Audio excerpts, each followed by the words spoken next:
Bom dia, pessoal. Hoje é dia 25 de julho de 2024 e um dia lindo de sol em Guarapuava.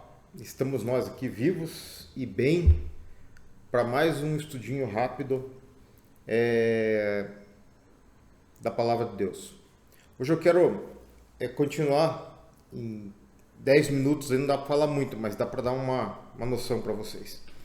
Sobre continuar o estudo a respeito das maldições. Muita gente acredita nas maldições, outros não. Eu, particularmente, eu gosto muito desse tema, porque isso é muito mencionado na Bíblia, então a gente tem que dar importância para isso aí. Bom, Provérbios 26, 2 ao 4, fala para nós assim, que a maldição sem causa não se cumpre.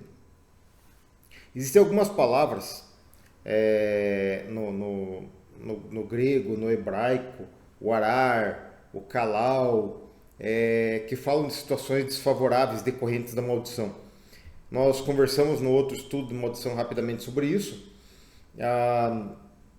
Falamos da maldição geracional, que passa por espíritos familiares. Falamos da maldição decorrente de palavras de autoridade, dita por pastores, por professores, por pais, por qualquer pessoa que tenha autoridade sobre a vida da gente, e as maldições decorrentes mesmo de palavras de outras pessoas que podem entrar no nosso coração se a gente não tiver com ele impermeabilizado pelo sangue de Jesus, né?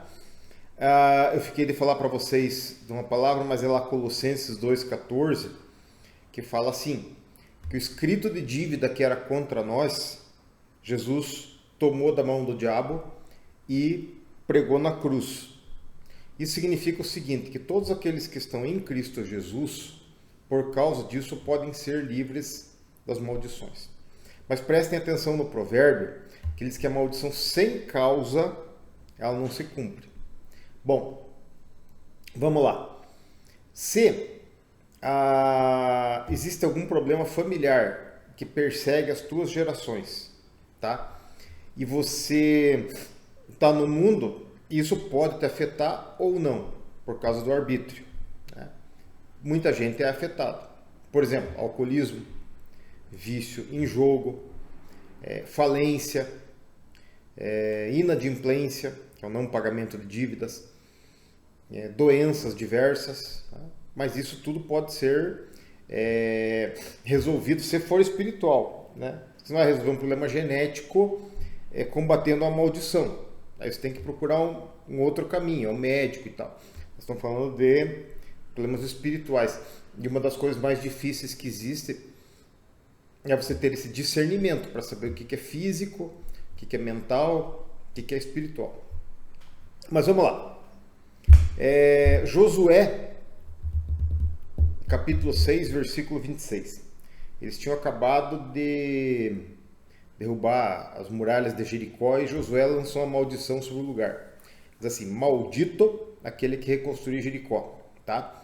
À custa do primogênito fixará os alicerces e à custa do filho mais novo as portas. Isso é Josué. Muitos anos depois, tá?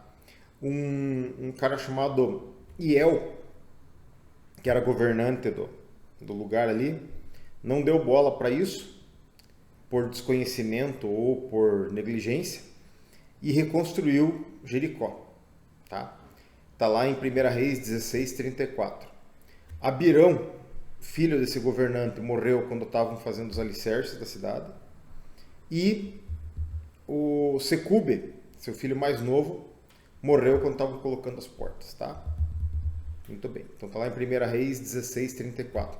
Maldição que foi lançada, o sujeito pegou e desprezou aquela maldição e se pôs contra aquilo que foi determinado e sofreu as consequências exatas dessa maldição.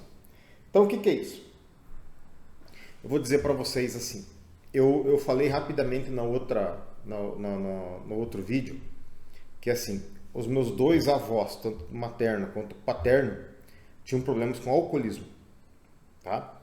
O meu Meu pai morreu muito moço, mas meu pai bebia todo dia.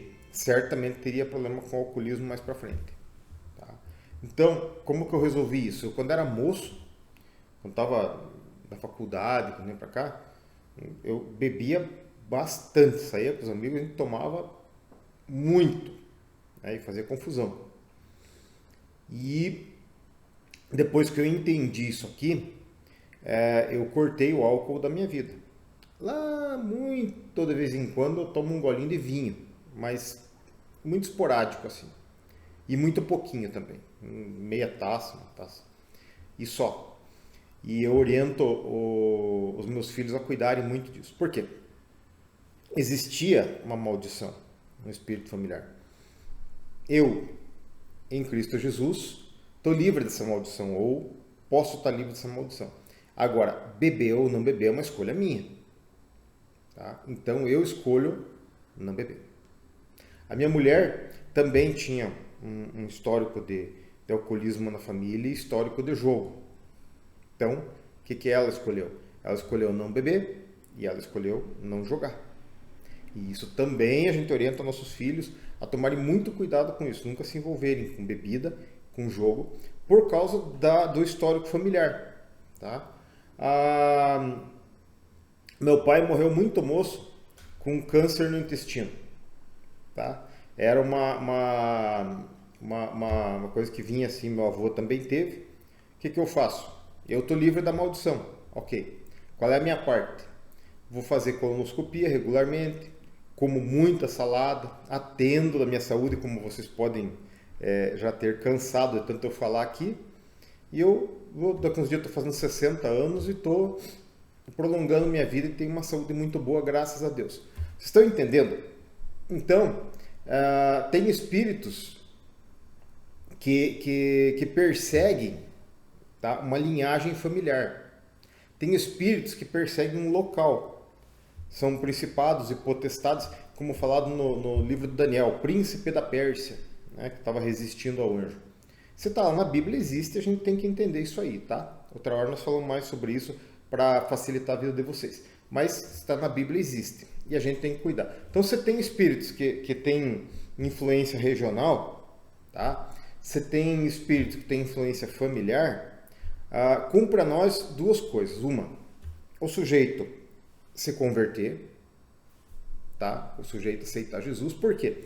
Porque essa é a fórmula que nós temos. Não temos outra fórmula para nos livrar. Jesus tomou a promissória que tinha seu nome e meu nome da mão do diabo e grudou na cruz. Isso está escrito ali, tá? O que acontece? Nós não precisamos mais pagar aquela conta. Existia um passivo familiar ou territorial, como vocês quiserem, devido por causa de atos de pessoas antes de nós, por causa de alguma coisa que aconteceu ali. Se isso vinha até hoje, se a conta foi paga, eu e você não precisamos mais pagar, porque Jesus pagou por nós na cruz. Ok. Estou livre da maldição? Não estou livre da maldição, porque Provérbios 26, 2,4 diz que a maldição sem causa não se cumpre. Mas eu posso, no meu arbítrio, me colocar de volta ali. Estão entendendo? Então, existia um espírito, vamos dizer, de embriaguez, ou de doença, ou outra coisa lá. Aí, eu aceitei Jesus, estou lá pelo sangue de Jesus, e agora não deu mais nada. Daí eu vou beber e vou jogar. Então, eu estou me colocando livremente debaixo da maldição novamente. Entenderam? Então, existe a parte espiritual da coisa, onde Jesus já cumpriu por nós, já nos libertou, e existe a parte nossa, que é de não nos colocar em risco, voluntariamente. Porque isso nos coloca debaixo da maldição, daí, voluntariamente, como eu disse, e repito. Ok?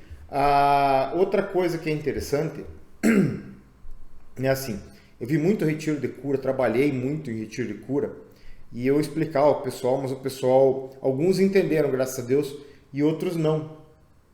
E estão vivendo aquele ciclo.